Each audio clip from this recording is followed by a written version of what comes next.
And finally, board members, it's time for our student moment. Tonight, we have a student who saw a need in their classroom and took it upon themselves to find a solution, which he's turned into a small business. So let's welcome up student entrepreneur Yannick Sturm Asare. Yannick, take it away. Good evening, my name is Yannick, and I'm a 5th grader at Mesa Elementary. Thank you for allowing me to present about my product ShoeShoes that I am currently piloting at Mesa. I first came up with ShoeShoes when I was in 2nd grade, and we moved from California. In my old school there, we had indoor and outdoor shoes, so whenever we were in our classroom, we would just wear indoor shoes that we kept there, and whenever we were at recess or anywhere else, we would wear street shoes from home.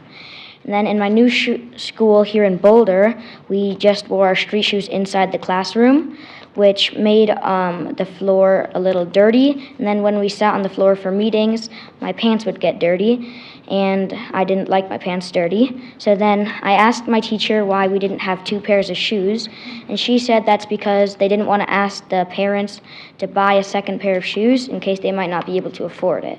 I told my mom about this, and she encouraged me to come up with a solution.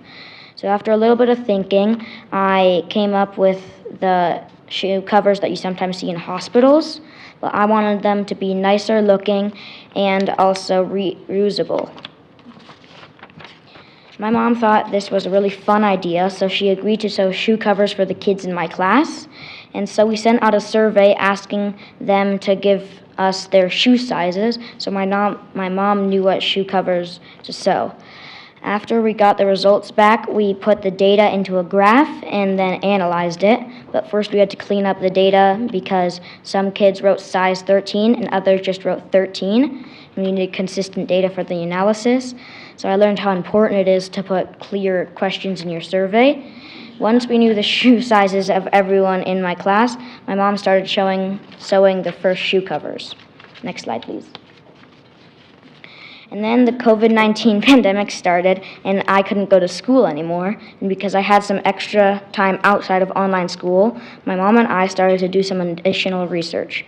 We learned that the average shoe has around 421,000 units of bacteria on it, which makes the average shoe dirtier than the average toilet seat. Not a good idea to be sitting on dirty floors, not only for my classroom, but for every classroom. Next slide, please. And then the pandemic took much longer than we thought it would, and we had some extra time for research, and we started looking into having ShoeShoes made by manufacturers.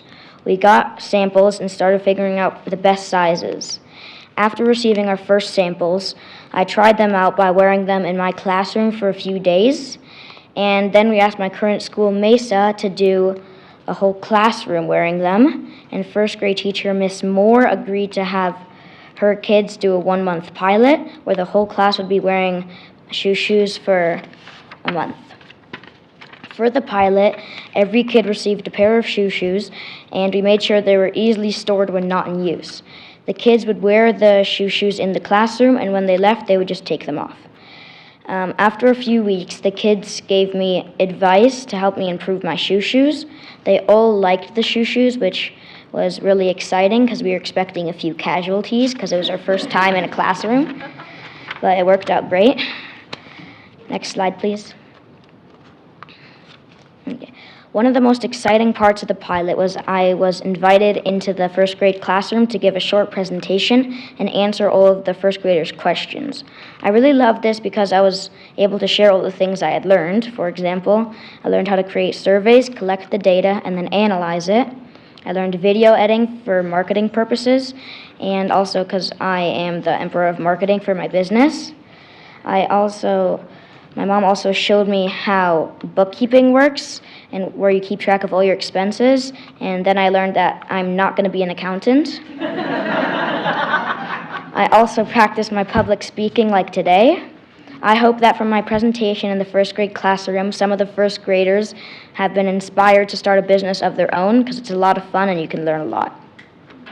Miss Moore put the ShoeShoes in the Monday message for Mesa, which is just a slideshow that is sent to the whole school. So now the school knew about it. And then another 1st grade teacher, Miss Bush, has already agreed to do another pilot in September.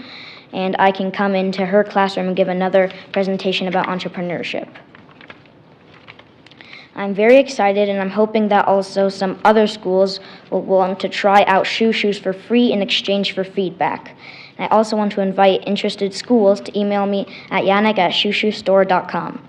Thank you very much for having me today, and I also want to thank Mesa for being such a great collaborator, and particularly Miss Moore. And I also want to thank my mom for making ShoeShoes become a reality.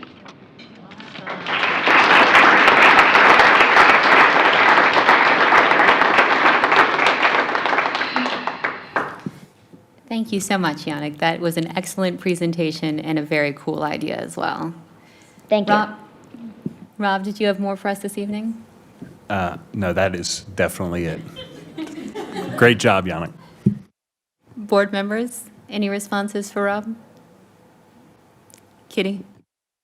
So do you have plans to scale this business up? Yeah, and we're trying to get like a few other products. We already have some ShoeShoes at a store called Childish Things, and we have our website up.